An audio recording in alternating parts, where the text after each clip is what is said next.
clean. I just checked with Kevin. He said indeed they are a little bit short. Came down here in half day, rustled about fuel, and he just smiled at me and said, yeah, I don't know. We'll have to wait and see. So there's a little bit of a game being played up front with fuel. One thing we know for sure, the 14's going to need it.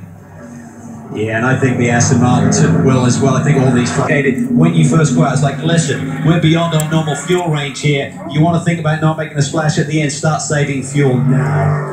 Difficult track to do that on because it's so on it the whole time. But I tell you what, Trent Hinman's coming up a little quick on Zacharias too. So no one's actually able, unless you want to lose direct, immediate track position, backing off is going to have a track position effect immediately. Well, short shifting the car basically means you're not running it to the high RPM where it burns the most fuel between each gear shift. You're going to that high gear, but the main way of saving fuel is to coast into the brake zones. A fast race car driver typically goes from the gas pedal to the brake pedal. To save fuel, you need to have a delay between the two, so you don't go all the way up to the braking point with full gas. You roll out of the power a little bit earlier, but it does cost some lap time. Normally somewhere like Le Mans you couldn't do that because you have such long straights, such long braking areas, and in fact, especially when you're running carbon brakes, as we talk about during the Le Mans broadcast, you're able to brake so late, and those brakes like this, still brakes like this, it doesn't really, you can't brake that much later.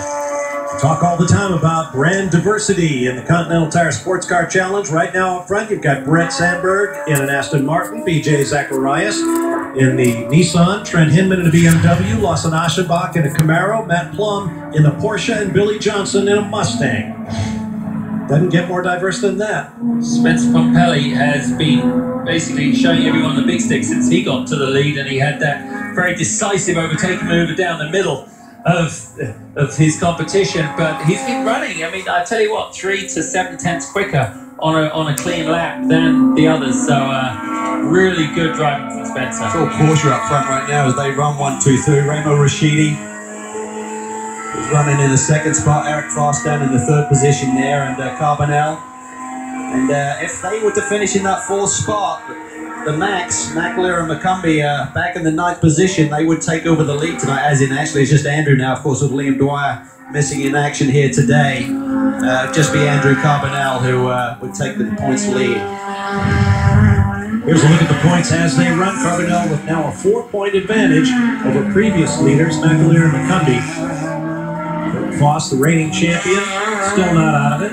2 rounds to go after this championship round, so 36 points on the table for a win and starting the race. So there's still a lot to be gained here, particularly as deep as the fields are here in this championship. If you have a problem, everyone's still in the mix. Look how late they brake. That is a long back straight there. Real top speed. Tricky braking zones too. You're floating the speed and you're turning and braking at the same time. So it's not just hard braking in a straight line. You're trail braking into these corners, and that's really, really tricky to get it right. It's an interesting track as a driver because as you go through your stint, you are able to effectively net out the same lap time, but by personally modifying your driving, feeling the tires. If you're a driver that's just like a caveman with a mallet, you can't do it. Your car will drop off a lot. If you're someone that can feel the car and see how, especially up to the S's, especially through turn 17, you massage the car a little tighter, don't let it have its head and run all the way up the edge, you're able to keep the same kind of lap times. So a lot to it. Jamie?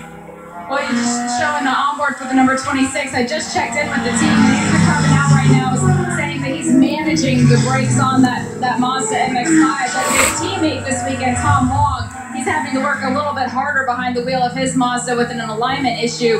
Remember, he just started the race in that number 26, so he's feeling the burn right now, as they say. That's right, that 25 was taken off track early in the race by Rick Casey Jr., who started it.